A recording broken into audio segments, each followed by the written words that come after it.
good evening mga boss. Bali, gabi na ako lumabas ng bahay kasi siyempre may baby tayo. Kailangan bago tayo umalis ng bahay, naka-ready na lahat.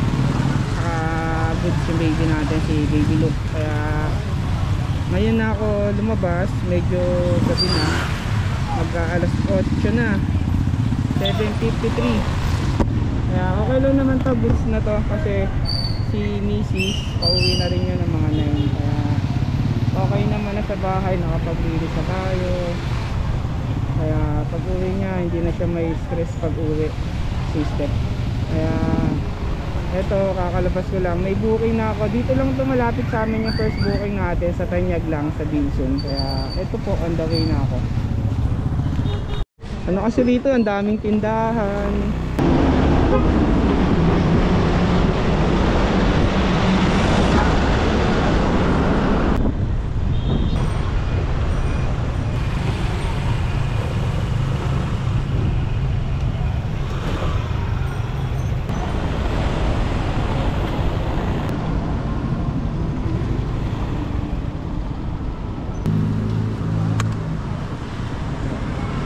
Salamat po. Okay po. Ingat. Thank you, ma'am.